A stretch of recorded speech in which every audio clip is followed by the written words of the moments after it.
It was a Thursday afternoon when my wife, Clara, called me with an excitement that danced in her voice. My mom wants to take us out for dinner this Saturday. She's making reservations at the Gilded Spoon. I paused.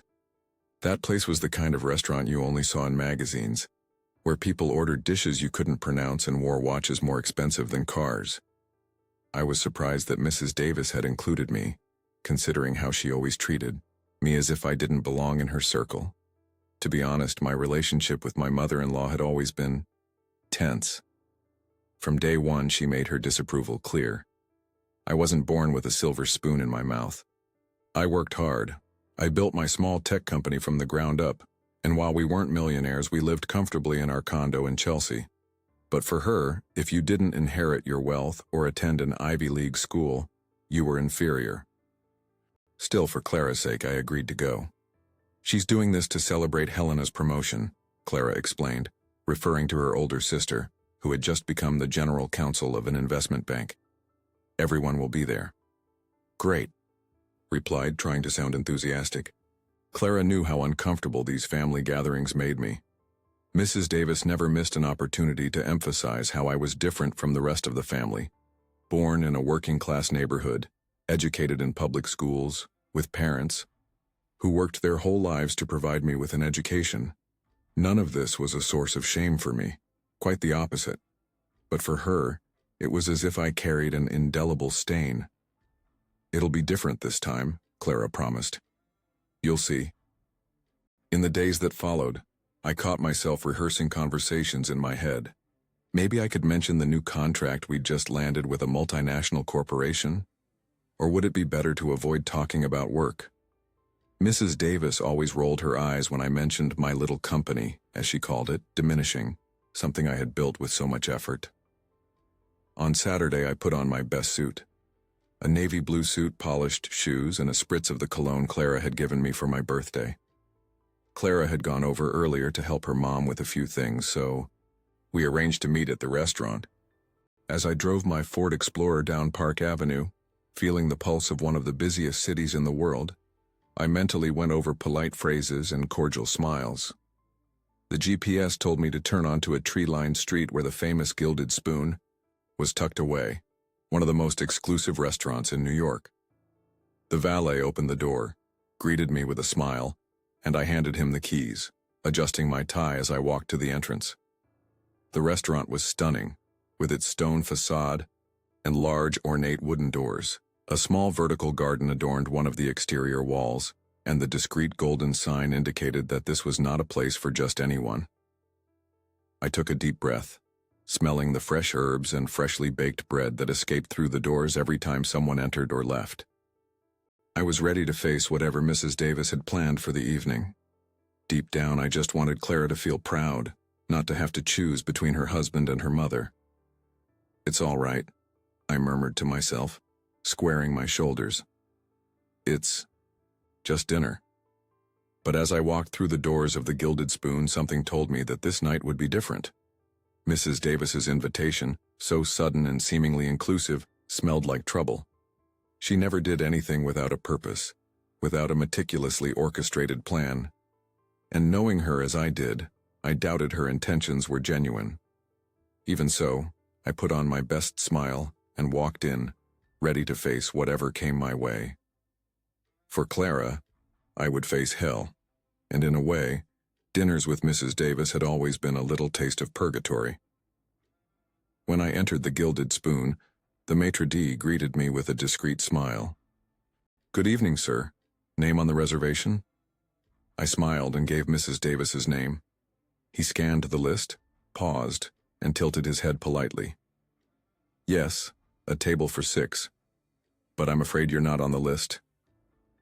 Confused, I looked into the main dining room. There they were. Clara, Mrs. Davis, Helena, and Beatrice, my wife's 2 sisters, and their husbands, Greg and Richard, already seated, menus open, wine glasses full. I approached the table slowly, and when I arrived, Mrs. Davis turned, tilted her head, and smiled disdainfully. Oh, you came. How bold of you. There wasn't a seat reserved for you. Perhaps a diner in Queens would be more your style, wouldn't it, young man? Laughter bubbled around the table, mostly coming from her. I looked at Clara, her eyes full of apology and discomfort. She opened her mouth to speak, but her mother raised her hand dismissively, displaying a diamond ring that glittered under the soft light of the chandeliers.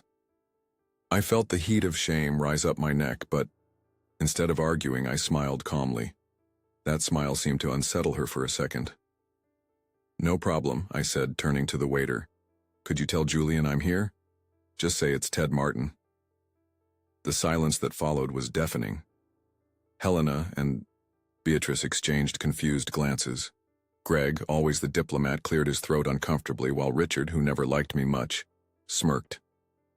Clara looked torn between surprise and worry. The waiter, a young man no older than 25, widened his eyes slightly. "Julian, the owner?" "That's right," I confirmed with a nod. "Just tell him Ted is here." As the waiter hurried away, I felt their heavy gazes on me. Mrs. Davis, in particular, was watching me as if I were an enigma she couldn't decipher. The restaurant continued its normal rhythm around us. Glasses clinking, elegant conversations, the occasional soft chuckle. But in our little bubble, time seemed to have frozen. "What do you think you're doing?" Mrs. Davis whispered, leaning forward, her expensive perfume invading my space. "If you're trying to embarrass us—" "I would never do that, Mrs. Davis," I replied sincerely. "I respect Clara too much to cause a scene." Before she could respond, I noticed movement coming from the kitchen. A middle-aged man, with graying hair at his temples and an impeccable suit, emerged hastily. His eyes scanned the dining room until they landed on me, and then his face broke into a genuine smile. "Ted!" he exclaimed, arms open. His voice echoed through the dining room. Guests turned their heads. He hurried over, wrapped me in a hug, and patted my back. "You didn't tell me you were coming. I would have prepared the chef's table especially. For you." He looked at the maitre d'. "Get my friend a table now. Actually, no. Move everyone to the private room upstairs. Everything's on the house tonight." The silence that followed was deafening. Mrs. Davis's jaw nearly hit the floor. Her eyes, normally cold and calculating, were now wide in pure shock. You know the owner?" she stammered. I smiled gently. "Know him. We developed the reservation system this place uses. He's my friend from community college. I helped finance the renovation when he was starting out. We're practically family." The expression on Mrs. Davis's face was priceless. For the first time since I'd met her, she seemed speechless. Her mouth opened and closed like a fish out of water, while her fingers squeezed the wine glass so hard I thought the glass might shatter. Clara stood up, a mixture of confusion and joy on her face. "Ted, why did you never tell me?" I shrugged as Julian put his arm around my shoulder. "I never thought it was important to mention. It's just one of many projects." In that moment, I looked at each person at the table. Helena and her husband Greg, a corporate lawyer who always looked down on me. Beatrice and Richard, who worked in finance and loved to talk about his investments. And of course, Mrs. Davis, the matriarch whose greatest pride was her old family name and her apartment on the Upper East Side. All of them, with their framed diplomas and important last names, always saw me as a fish out of water. The boy from the Bronx who was lucky enough to marry a Sterling. But now, as we headed for the stairs that led to the exclusive private room, I realized that something fundamental had changed. "Julian, do you remember that time in the Hamptons?" I asked as we went up, hearing the hesitant footsteps of Clara's family behind us. Julian laughed out loud. "How could I forget? You saved our weekend when you fixed the boat engine with nothing but a screwdriver and some ingenuity. Your in-laws don't know how lucky they are to have you in the family." When we reached the top of the stairs, I looked back. Mrs. Davis's face was pale, as if she had seen a ghost. The ghost of her own assumptions, perhaps. The private room was elegantly lit, a peaceful refuge from the bustle downstairs. A long, rosewood table rested under a crystal chandelier that resembled vine leaves, and in moments we were all seated, this time with me at the head of the table. Mrs. Davis remained silent for the first 10 minutes, clearly calculating everything. In her mind, Clara leaned into me and whispered, "Why did you never tell me you were involved with this place?" I shrugged. "I never thought it mattered. It's just one of many projects." Her eyes shone with pride, and I saw something change in her posture, as if a weight had been lifted from her shoulders. Julian moved through the restaurant like a maestro, greeting important clients but always returning to our table. "This guy right here," he said, pointing to me as he personally served the wine, "is the one who told me to invest in contactless payment systems when nobody in America believed in it. It saved us almost 40% in service time." Greg, Helena's husband, leaned forward with sudden interest. "You predicted the rise of contactless payment?" I smiled discreetly. "It wasn't a prediction, it was observation. I spent some time in Asia developing solutions for that market. Some trends are obvious when you're willing to look beyond your own backyard." "And why did you never mention that at our Sunday lunches?" Helena asked, adjusting her expensive glasses. "Nobody ever asked," I replied simply. "Besides, you're usually busy discussing the art auctions Mrs. Davis attended, or the new French restaurant downtown." An uncomfortable silence hung in the air for a moment, broken when a sommelier approached with a bottle of aged wine. "With the chef's compliments," he announced, presenting the bottle as if it were a relic. "A Chateau Margaux 2005 reserved for very special occasions." Beatrice, who always bragged about her knowledge of wines, gasped audibly. "That costs over $10,000 a bottle." The sommelier smiled and presented a handwritten card. "To my brother in everything but blood, Jay." My in-laws suddenly looked at me differently.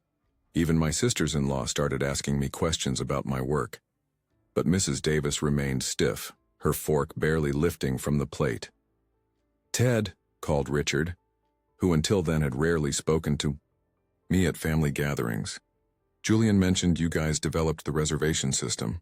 Does your company do other developments for the restaurant industry?" I took a sip of wine before answering. "We have solutions for several sectors: restaurants, hotels, medical clinics. Our specialty is creating customized systems that solve specific problems for each business." "But you work in a small office downtown," Mrs. Davis commented, finally breaking her silence. There was no more disdain in her voice, just genuine confusion. "I prefer to keep things simple," I explained. "The size of the office doesn't reflect the reach of our work. We have clients in 5 countries.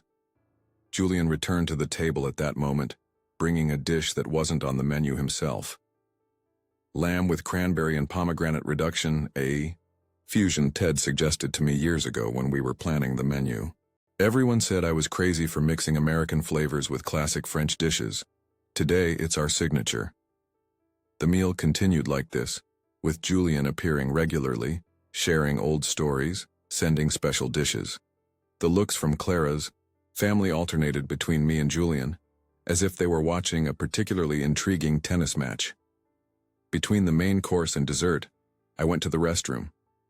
On my return, I overheard a conversation between Clara and her mother. "And why did you never tell us that Ted had contacts like that?" Mrs. Davis was asking in a low voice. "Because I didn't know, Mom," Clara replied. "Ted never bragged about any of it. He's always been like that. He does things for pleasure, not to impress others." "But how does someone with those connections choose to live so moderately?" Clara laughed softly. "Maybe because he values different things than you do, Mom. Not everything is about appearances or having the right last name." I stopped before reaching the table, not wanting to interrupt that rare moment between mother and daughter. I saw a thoughtful look on Mrs. Davis's face, as if she were reprocessing years of judgments in a matter of minutes. When I returned, dessert was already being served, a delicate passion fruit mousse with Belgian chocolate sauce.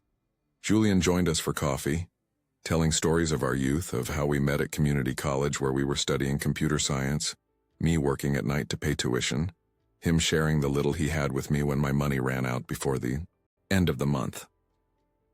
I watched as Mrs. Davis listened intently, her eyes moving from Julian to me and back, as if she were putting together a complex puzzle in her mind.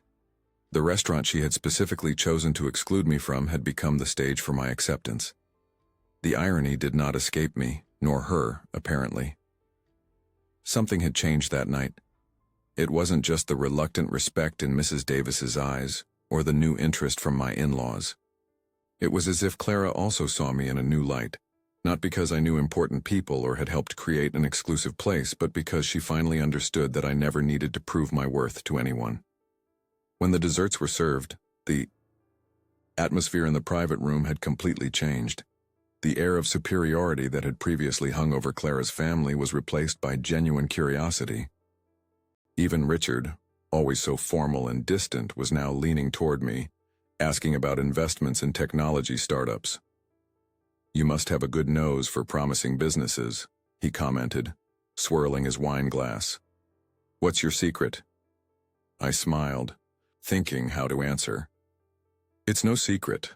I simply pay attention to people's real needs, not fleeting trends. The system we developed for Julian, for example, was born after seeing him complain for weeks about problems with duplicate reservations." "Is it that simple?"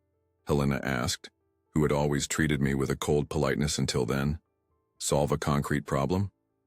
"Actually, that's exactly it," I confirmed. "Many investors fall in love with grandiose ideas that promise to revolutionize the world. I prefer practical solutions to real problems." Julian, who had sat down with us for dessert, let out a hearty laugh.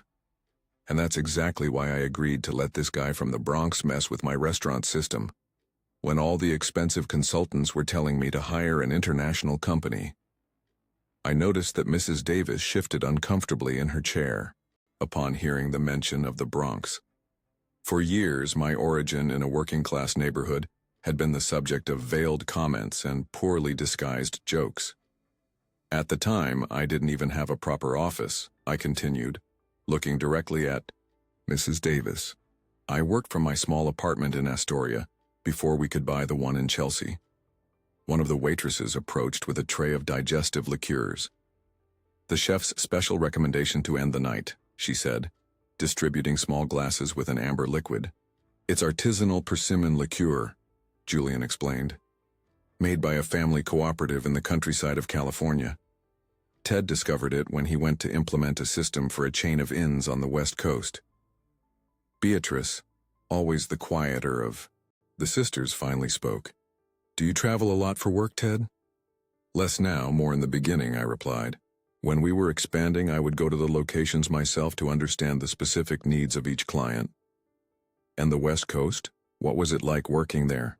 asked Greg, who, despite being a successful lawyer, rarely left the New York-Washington axis. "Transformative," I said sincerely. "It was there that I learned that technological solutions need to adapt to local reality, not the other way around. We developed a system for inns that worked even with unstable internet and could be operated by people with little familiarity with technology." I noticed that Clara was looking at me with a special sparkle in her eyes. In our almost 5 years of marriage, I rarely talked about my work in detail when we were with her family. Maybe out of self-preservation, maybe knowing that nobody was really interested. "And why did you never mention that at our Sunday lunches?" Mrs. Davis asked, verbalizing what everyone was probably thinking. I took a sip of the liqueur before answering. It was sweet with a citrusy touch, perfect to finish the meal. "Honestly, Mrs. Davis, I never thought there was any interest," I replied calmly. "When I tried to talk about a project in Chicago at Mr. Williams's birthday, you changed the subject to talk about the trip to Europe you were planning." The silence that followed was heavy. There was no hostility in my words, just a statement of fact. Clara held my hand under the table, a gesture of silent support. "Well," Julian interrupted, always sensitive to social dynamics, "I think we need to toast to the future. Ted just closed a contract with a chain of restaurants in the UK. Soon our system will be conquering Europe." The glasses were raised, but I noticed that Mrs. Davis hesitated for a moment before joining the toast. Her eyes met mine over the crystal, and for the first time there was no condescension in them. "To family," I proposed, keeping my gaze fixed on her. "And to the surprises it holds for us." "To family," everyone repeated, and even Mrs. Davis seemed sincere in her echo. After the toast, the conversation flowed to other topics. Helena talked about her recent promotion, Greg mentioned an interesting case he was defending, and Richard, surprisingly, asked for my opinion on an investment he was considering. As the night went on, I noticed a subtle change in the family dynamic. It wasn't just the fact that they were now asking me questions directly or that my opinion suddenly mattered. It was something deeper, as if an invisible wall had begun to crumble. A wall I didn't even know I was helping to maintain with my own silence. "You guys should visit our office sometime," I impulsively invited them when the topic turned to plans for the following weekend. "We're launching a new product on Friday. Nothing grand, just an informal cocktail with the team and a few clients." "We'd love to," Helena replied promptly, to my surprise. "Wouldn't we, Mom?" Mrs. Davis seemed momentarily confused, as if she wasn't used to being included in something related to me. "Of course," she finally replied. "It would be interesting to get to know your work, Ted." Clara squeezed my hand under the table, and when I looked at her, I saw tears held back in her eyes.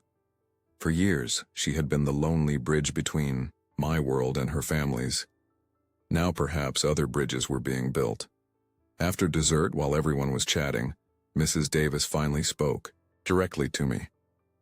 She had waited for a moment when Julian wasn't around and the others were distracted discussing the latest political scandal that was dominating the news.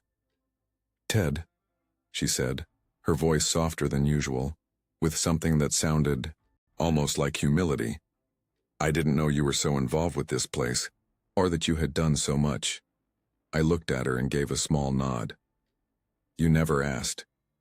It wasn't meant to hurt. It was just the truth." For years, she had only seen what she wanted to see. She never asked about my work, my past, or what mattered to me. To her, I was the poor kid who married her daughter. But now that image was unraveling. She cleared her throat, adjusting the pearl necklace that never left her neck. "Maybe I misjudged you." It was the closest I would ever get to an apology from her, and I accepted it with a polite smile. The tension between us didn't disappear, but something had changed. She had seen a version of me that she could no longer ignore or mock. "You know, Ted," she continued, slowly swirling her wine glass, "when Clara introduced you to us, I confess I was worried. A mother always wants the best for her children, and the best would be someone like Richard or Greg?" I asked without resentment, just genuine curiosity. She looked at her sons-in-law, both now engrossed in an animated conversation with Clara about some resort in the Hamptons. "They came from families we've known for decades. There's a comfortable predictability in that." "And I was an unknown," I concluded. "Exactly," she admitted, surprising me with her frankness. "My parents taught me that certain things in life are guaranteed by your upbringing. Education, values, connections.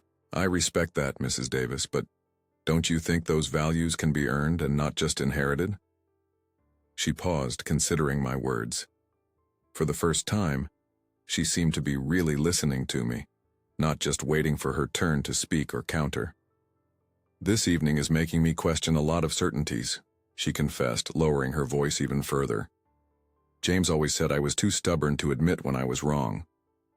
Mr. Williams, my father-in-law, had passed away 2 years prior. He was a kind, reserved man who, despite sharing many of his wife's class prejudices, always treated me with a distant but genuine cordiality. He would have liked this place," I commented, looking around the elegant private room. "Yes," she smiled slightly, the first time I had seen her smile without a trace of irony or superiority. "He loved a good wine and intelligent conversation. I remember the time he asked me about blockchain. I was surprised by his interest." Mrs. Davis laughed softly. "James was always curious, less bound by conventions than I admit."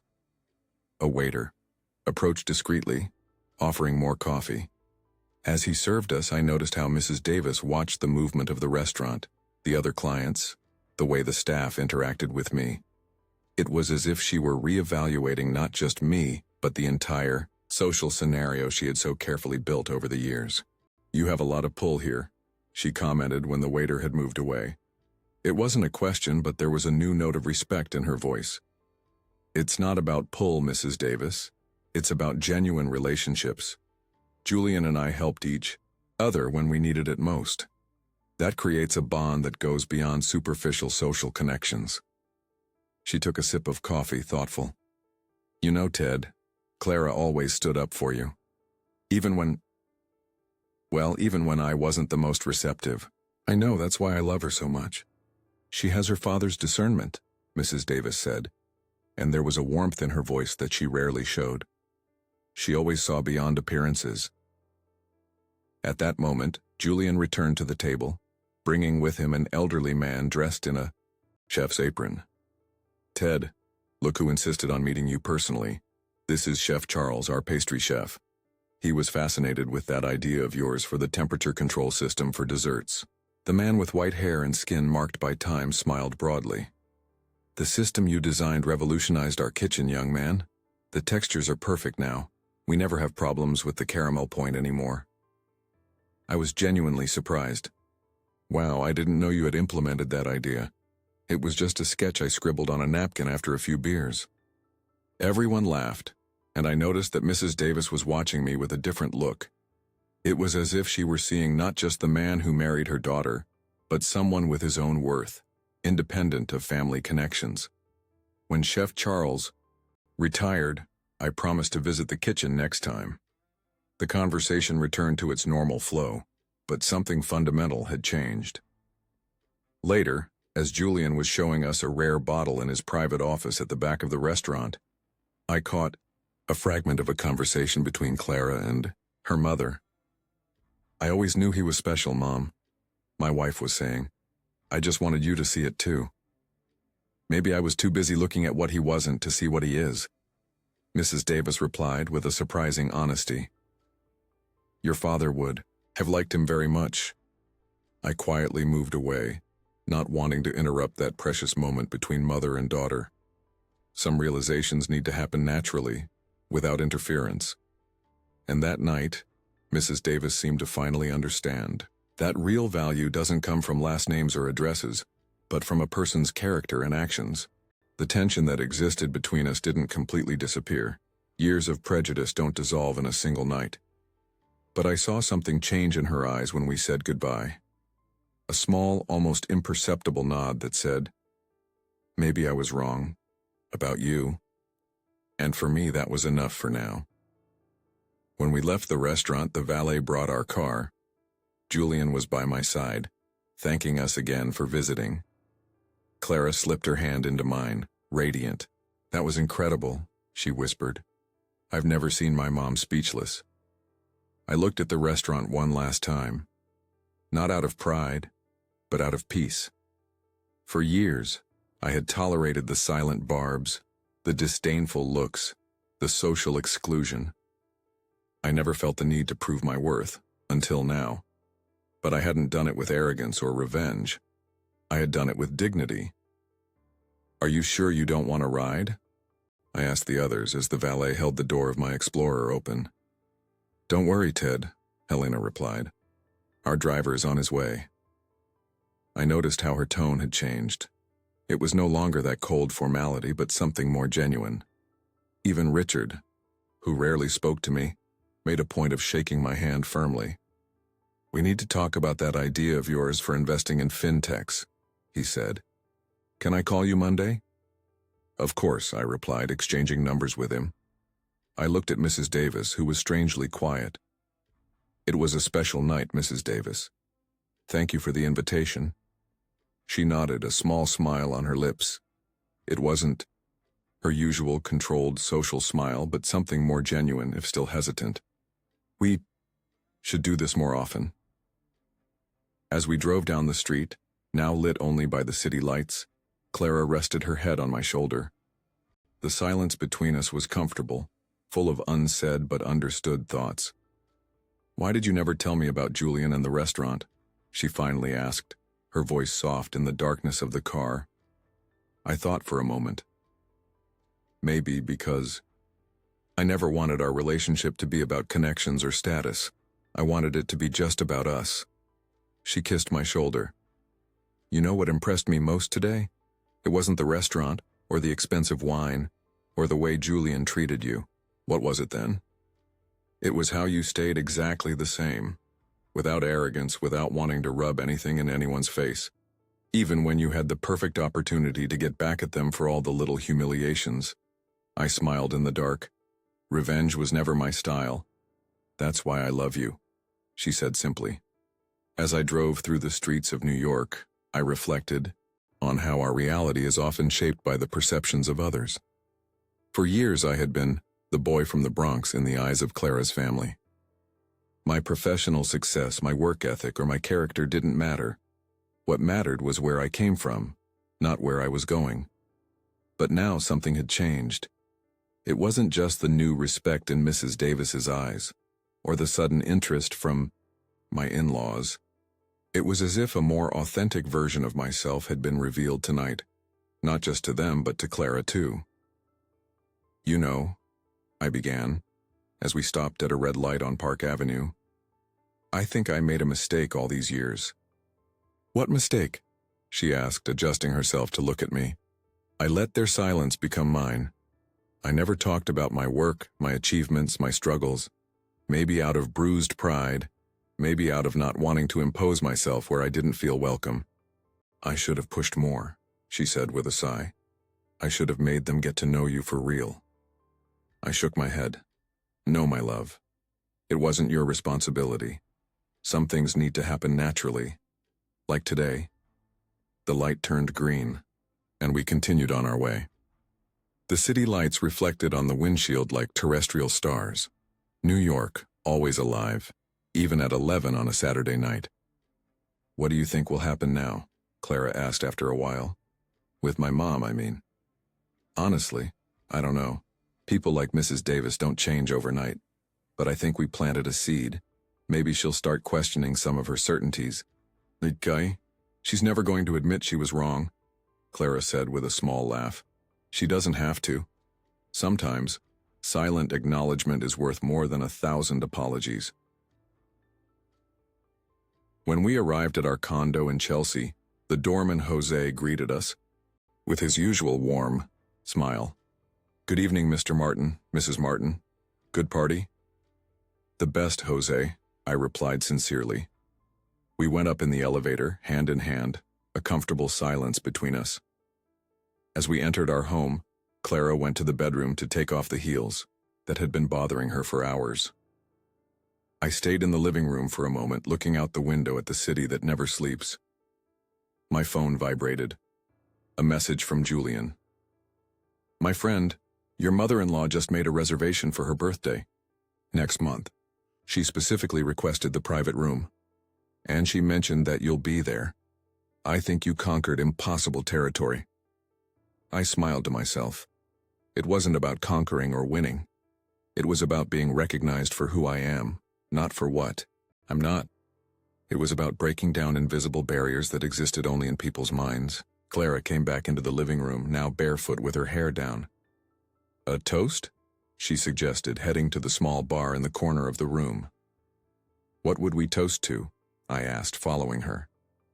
She thought for a moment, filling 2 glasses, with our favorite wine, an American Pinot Noir from the Finger Lakes that we bought directly from the family producer we met on a trip years ago.